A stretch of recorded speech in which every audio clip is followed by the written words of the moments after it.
खास कार्यक्रम दिन भर दिल्ली में आपके साथ मैं हूं शैलेम। हम आपको दिखाएंगे कैसे महंगाई डायन तेल के रूप में आकर आम आदमी का खून चूस रही है, कैसे पेट्रोल डीजल के दामों ने आदमी का बजट ही बिगाड़ दिया है।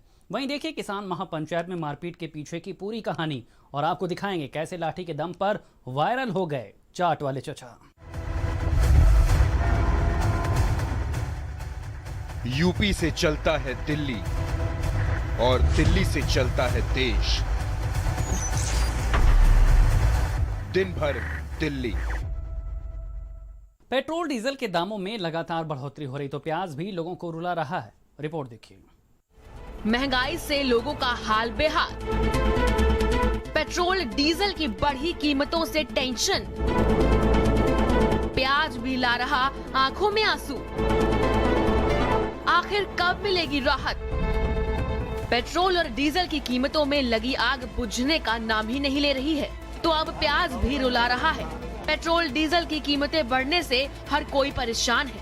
लोगों का कहना है कि महंगाई ने बजट बिगाड़ दिया है, हर चीज महंगी हो रही है। पहले 80 के अराउंड था, 88 था शायद 2-3 दिन पहले। अब आज मैं जा रहा हूँ कॉलेज, अब देखिए सर 91 रुपीज के अराउंड पहुँच गया ये। 91 हो गया आज। बिल्कुल सर, कहाँ 80 का 10 रुपए जिसको डेली 100 किलोमीटर अप डाउन करना हो कैसे करेगा? सीएनजी पे तो कार वर्क करेगी नहीं, और पेट्रोल पे कैसे वर्क करें हम? हमारी जो जेब है, हमारी जेब का बजट के हिसाब से पेट्रोल इतना बढ़ गया है कि हमारा जो है ना दिन पर दिन आना जाने में बहुत प्रॉब्लम हो रही है, क्योंकि इतना खर्चे बढ़ते जाएंगे। सैलरी तो लिमिटेड है, मगर खर्चे दिन पर दिन इतने बढ़ते जाएंगे तो हमारा तो फिर घर कैसे चलेगा? गरीब आदमी है, कहाँ पहले 76 चल रहा था, अब जाके 90 रुपये हो गया है। और 90 रुपये का भी तेल डलवाते हैं हम जैसे, तो उसमें से भी पेट्रोल पंप वाले काट लेते हैं तेल, और कंपनी वाले ज़्यादा भी नहीं पैसे देते। 14-15 हज़ार रुपये मिलते हैं, खर्चे भी मुश्किल चलते हैं हमारे। इस गरीबी में तो पूछो मत, बहुत बुरा हाल है हमारा। तो राजधानी लखनऊ का भी हाल बुरा है। यहाँ पेट्रोल की कीमत 26 पैसे बढ़ी, वहीं डीजल की कीमतों में 38 पैसे का इजाफा हुआ। लखनऊ में डीजल 81 रुपए 69 पैसे प्रति लीटर हो गया, तो वहीं पेट्रोल की कीमत 89 रुपए 11 पैसे प्रति लीटर हो गई है। 2 दिनों से पेट्रोल और डीजल के दामों में बढ़ोतरी नहीं हुई थी, लेकिन आज फिर से पेट्रोल और डीजल के दामों पर आग लग गई है। अगर कीमतों की बात करें तो डीजल 38 पैसे और पेट्रोल 26 पैसे की कीमत में इजाफा हुआ है। तो ऐसे में अब 89.11 जो है पेट्रोल के दाम पहुंच गए हैं, और 81.69 ये डीजल के दाम की बढ़ोतरी हुई है। तो लगातार पूरे फरवरी में ही जो है आधा दर्जन से ज़्यादा बार पेट्रोल और डीजल के दामों पर लगातार बढ़ोतरी हो रही है, और इसको लेकर के सदन से लेकर सड़क तक हंगामा देखने को मिल रहा है। झांसी में भी पेट्रोल डीजल की बढ़ी कीमतों से लोग परेशान हैं। डीजल पेट्रोल के दाम आसमान छू रहे हैं। इस समय पेट्रोल पंप पर रियलिटी चेक करने के लिए पहुंचे हैं। यहाँ पर तमाम रेटों की बात करें तो आज पेट्रोल के दाम 88 रुपये 78 हो गया है, जबकि 81 रुपये 29 पैसे डीजल का दाम चल रहा है। लोगों से बातचीत करेंगे, इतना महंगाई में कैसे काम चला रहे? इतनी महंगाई में आप लोग पेट्रोल खरीद रहे हैं, तो महंगाई नहीं लग रही है आपको? क्या बिल्कुल महंगाई है। क्या होना चाहिए? सस्ता होना चाहिए पेट्रोल। कैसे होना चाहिए? क्या बहुत आसान छू रहा है हर चीज़। कच्चा तेल देखो आज कितना महंगाई छू रहा है, पेट्रोल के दाम देखो बढ़ते ही जा रहे हैं। पेट्रोल के दाम बढ़ते ही जा रहे हैं। तमाम लोग लाइन में लगे हुए हैं, इनसे भी बातचीत करेंगे। भैया, आप पेट्रोल लेने के लिए आए हैं? जी। तो पेट्रोल के दाम इतना महंगा हो रहा है, कैसे आप काम चला रहे हैं? सर कैसे क्या काम चला रहे हैं? हम लोग कार पे थे, अब 2 व्हीलर पे मोदी जी ने लाके खड़ा कर दिया, और कैसे काम चलाएं? कहना चाहता हूँ सरकार से अनुरोध है कि वो पेट्रोल के दाम जल्द से जल्द कम करें। देखिए, ये जो स्टूडेंट हैं, इन लोगों का कहना है कि पेट्रोल के दाम कम हो, इसलिए महंगाई के कारण तमाम लोग परेशान हैं। आप भैया पेट्रोल लेने के लिए आए, इतना महंगा हो रहा है, कैसे काम चला रहे हैं? भाई साहब, घर की स्थिति बिगड़ गई है इस समय। पेट्रोल के कारण ये स्थिति हो गई है कि पर डे चलाना भी मुश्किल हो गया, गाड़ी चलाना भी मुश्किल हो गया पेट्रोल। तो वहीं वाराणसी में भी प्याज की कीमतों में भारी उछाल से लोग परेशान हैं। नहीं, खुश क्या है? खुश रहेंगे इस बजट से? तब क्या सस्ता कराइए सरकार से, और क्या? प्याज 50 रुपया किलो है, लेकिन लेना तो थोड़ा ज्यादा। अब देख रहे हैं कम ही लेना पड़ेगा, क्योंकि खाना है तो अब लेना ही पड़ेगा, कुछ ना कुछ लेंगे। प्याज तो बहुत महंगा है, लेकिन मजबूरी है। कि खाना है, क्योंकि बिना प्याज के कोई सब्जी बन ही नहीं सकता है। सरकार के पास बहरहाल अभी कोई उपाय ऐसा नहीं दिख रहा है कि जिससे पेट्रोल और डीजल के मूल्य की जो लगातार बढ़ोतरी होती जा रही है उसको वो रोक सके, और जिसका ये परिणाम है कि जनता बुरी तरीके से चीख रही है, करा रही है। लेकिन हालात ये है कि चूंकि उसको अपनी जो मजबूरियां हैं वो पूरी करनी है। वहीं कांग्रेस नेता पीएल पुनिया ने महंगाई के लिए बीजेपी की सरकार को दोषी ठहराया है। सरकार का हस्तक्षेप है। सरकार जो एक्साइज ड्यूटी वसूल कर रही है और पिछले 6-7 साल के दौरान में excise duty, additional excise duty के रूप में 21 लाख करोड़ से ज़्यादा की धनराशि इकट्ठा कर चुकी है। 21 लाख करोड़ की धनराशि, और उसमें कुछ कमी हो जाए और एक्साइज ड्यूटी कम करके और लोगों को राहत दी जा सकती है। महंगाई से हाल फिलहाल तो राहत मिलती नहीं दिखाई दे रही है। बढ़ी कीमतों से जनता का यही कहना है कि महंगाई डायन खाई जात है। ब्यूरो रिपोर्ट, भारत समाचार। इधर सोरम कांड में पश्चिमी यूपी का माहौल बिगाड़ दिया है। बालियान पर एक्शन न होने से किसानों में भयंकर नाराजगी है। तो चौधरी अजीत सिंह ने भी मोर्चा संभालते हुए पीड़ित किसानों से मुलाकात की है। देखिए क्या कुछ हुआ इस रिपोर्ट में।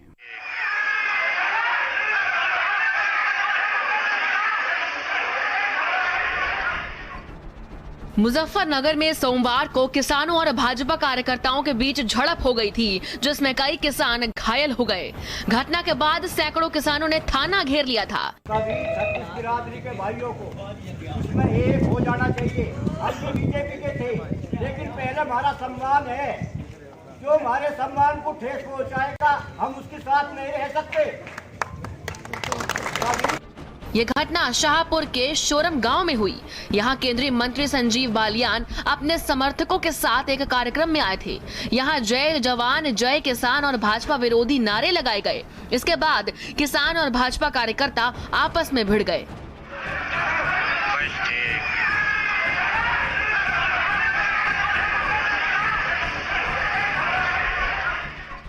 दोनों ओर से हुई पत्थरबाजी में कई लोग घायल हुए हैं। किसानों का आरोप है कि बालियान के समर्थकों ने लाठी डंडों से गांव के लोगों को पीटा है।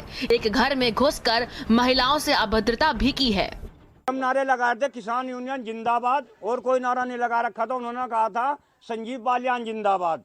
ऐसे हो गए यहाँ से उन्होंने संजीव बालियान ने कहा सड़ों का लठ मारो।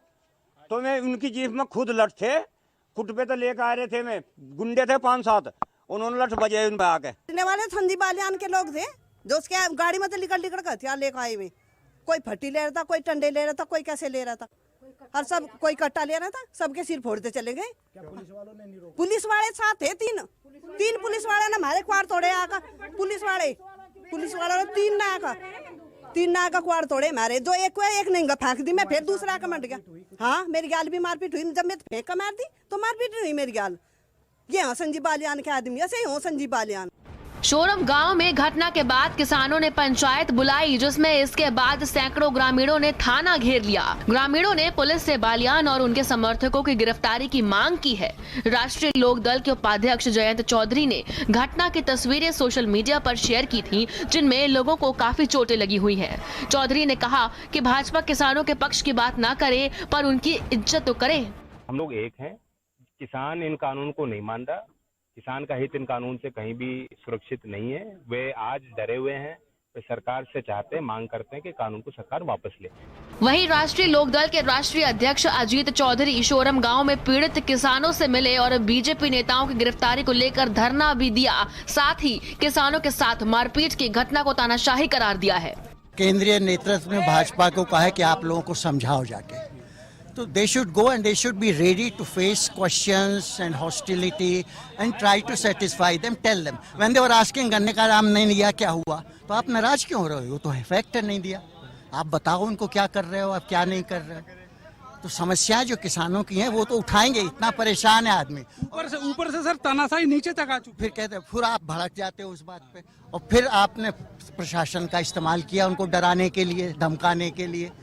तो ये तो चलने वाला नहीं है। आप मान रहे हैं पुलिस भी कठपुतली है। यहाँ किसान डरने वाला नहीं है। शोरम गांव में किसानों के महापंचायत में किसान नेता नरेश टिकैत भी शामिल हुए थे और उन्होंने कहा कि जब तक सरकार किसान आंदोलन को वापस नहीं लेती, बीजेपी का विरोध होगा। साथ ही किसानों के साथ मारपीट करना बीजेपी की खींच को दिखाता है।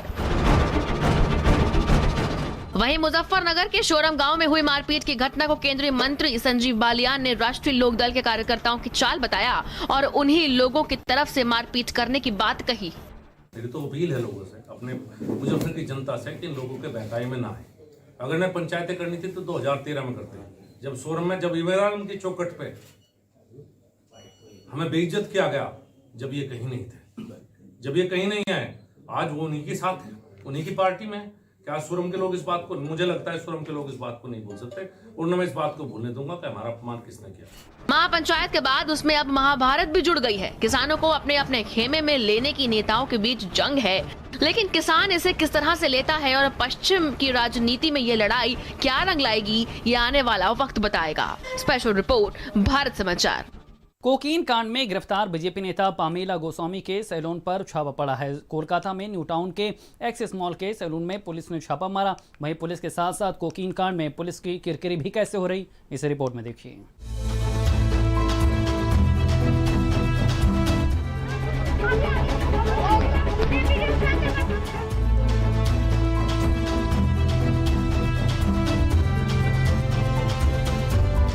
हाथों में तलवार है, जुबान पे भी धार है, फिर भी शांत रहते हैं क्योंकि श्री रामचंद्र का संस्कार है।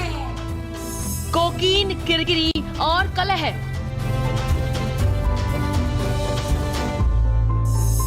पार्टी नेता पर पामेला के आरोप। दूर दूर तक कहीं नाम आता हो तो हम राजी हैं अपने को गिरफ्तारी में भी देने में। खड़ा हुआ बीजेपी में बखेड़ा। पश्चिम बंगाल में भारतीय जनता युवा मोर्चा की नेता पामेला गोस्वामी के वकील के साथ पकड़े जाने के बाद किरकिरी झेल रही बीजेपी को अब पार्टी में कलह का भी सामना करना पड़ रहा है। ड्रग्स केस को लेकर पार्टी में आरोप प्रत्यारोप का दौर शुरू हो गया है। शुक्रवार को कोकीन के साथ गिरफ्तार की गई पामेला ने शनिवार को एक एनडीपीसी कोर्ट में सुनवाई के दौरान दावा किया कि उन्हें उनकी पार्टी के ही नेता राकेश सिंह ने फंसाया है। पामेला ने कहा कि राकेश सिंह ने ही अपने आदमियों से कोकीन उनकी कार में रखवा दी। पामेला ने मामले की जांच सीआईडी से कराने की भी मांग की है।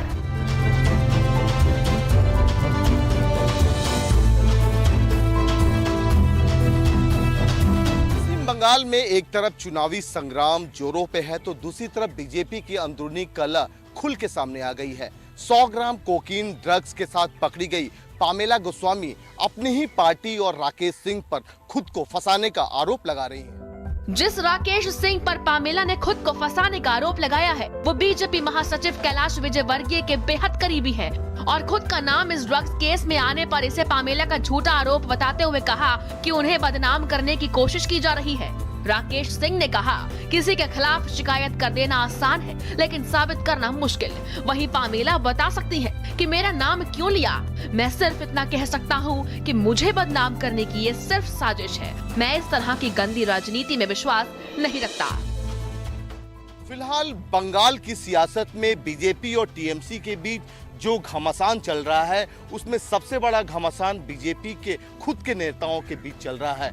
यह विवाद कब थमेगा कोई नहीं जानता। वही विपक्ष बीजेपी पर इस पूरे मुद्दे पर हमलावर हो रही है। कैमरामैन राहुल के साथ पुष्कर, भारत समाचार, दिल्ली। दोबारा ना हो चमोली जैसी त्रासदी, इसलिए यहां पर कवायद भी तेज हो गई है। 20-30 फीट तक खोला कृषि गंगा झील का मुहाना यहां पर अब पहले झील के 6 फीट मुहाने को खोला गया था। रिपोर्ट देखिए।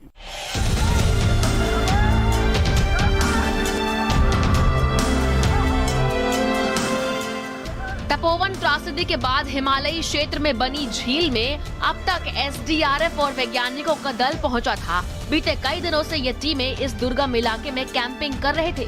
वैज्ञानिकों का केवल एक ही मकसद था, हिमालय की इस ऊंचाई वाले इलाके में बनी झील के दबाव को कम करने के लिए झील के मुहाने को खोलने का काम किया, जिससे झील के पानी को एक नियंत्रित तरीके से खाली किया जा सके। एसडीआरएफ कमांडेंट नवनीत भुल्लर ने बताया कि झील के प्रेशर को कम करने के लिए पहले 6 फीट मुहाने को खोला गया था और अब लगभग 30 फीट के करीब तक खोल दिया गया है ताकि झील का पानी बाहर निकल सके। इसकी वजह से झील की साइड वॉल पर भी पानी का दबाव कम हो रहा है। उन्होंने बताया कि सैटेलाइट फोन के माध्यम से एसडीआरएफ कंट्रोल रूम का टीम से संपर्क लगातार ही बना हुआ है। समय समय पर उच्च अधिकारियों द्वारा जारी दिशा निर्देशों को भी संबंधित टीम तक पहुंचाया जा रहा है। हिमालय के ऊंचाई वाले इलाके में ग्लेशियर टूटने से ऋषि गंगा में आए पानी के सैलाब ने चमोली और तपोवन के इलाके में तबाही की वो कहानी लिखी जो घटना के 15 दिन हो जाने पर भी लोगों के जहन में जिंदा है। तपोवन त्रासदी में लापता हुए लोगों में से 136 लोगों का अभी तक कुछ पता नहीं चला है। वहीं जो शव मलबे में मिल रहे हैं उनकी पहचान करना भी मुश्किल हो रहा है। फिलहाल दोबारा झील की वजह से ऋषि गंगा में कोई आपदा न आए उसका आंशिक हल वैज्ञानिकों ने निकाल लिया है और धीरे धीरे करके झील में जमा सारे पानी को निकालने की कवायद को पूरा किया जाएगा ताकि भविष्य की त्रासदी से बचा जा सके। स्पेशल रिपोर्ट, भारत समाचार। बागपत में चाट के लिए ऐसी मारपीट हुई जो पूरे भारत में वायरल हो गई। चाट के लिए चाचा ने ऐसी लठबाजी की कि हर कोई हैरान रह गया। रिपोर्ट देखिए।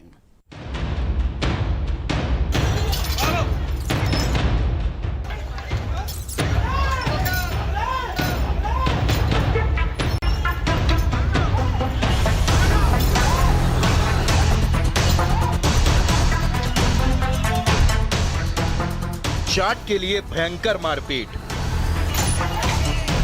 चाट को लेकर चाचा ने पीटा।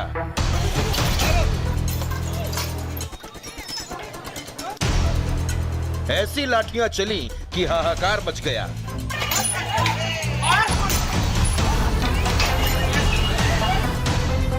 चाचा पूरी दुनिया में वायरल।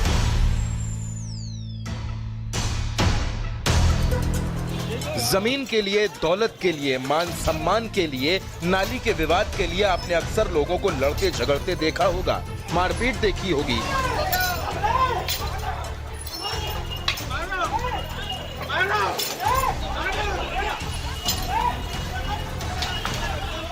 लेकिन हमारा दावा है कि ऐसी मारपीट आपने आज तक नहीं देखी होगी। लाठियों से होता यह युद्ध ऐसी चीज के लिए है जिसे सुनकर, जिसके बारे में जानकर आप हैरान रह जाएंगे।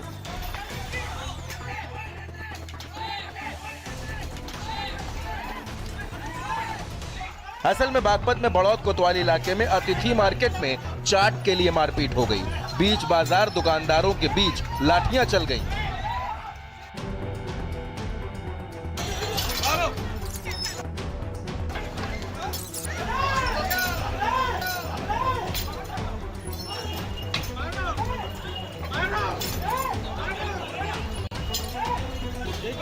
बड़ौद कोतवाली क्षेत्र के मेन बाजार में एक चाट दुकानदार ने दूसरे चाट दुकानदार के कस्टमर को अपने पास बुला लिया।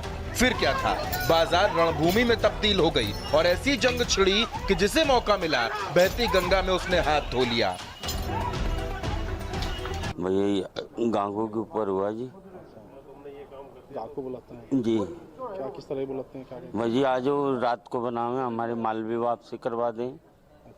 गाहक भी धर जा सामान ले, रात का बता रहा हो तो बिकती तो इनकी है नहीं। चिल्ला में आगे दुकान पड़े, वापसी कर जा, मार पिटाई करें। आज भी आपके साथ यही? हाँ, आज यही काम करा।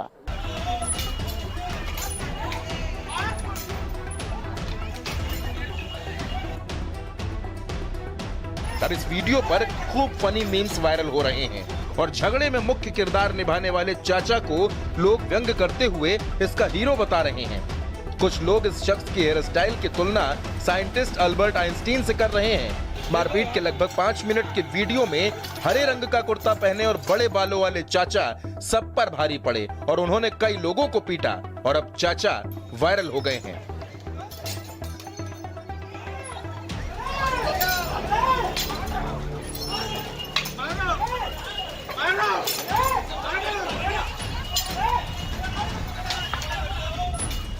ब्यूरो रिपोर्ट, भारत समाचार।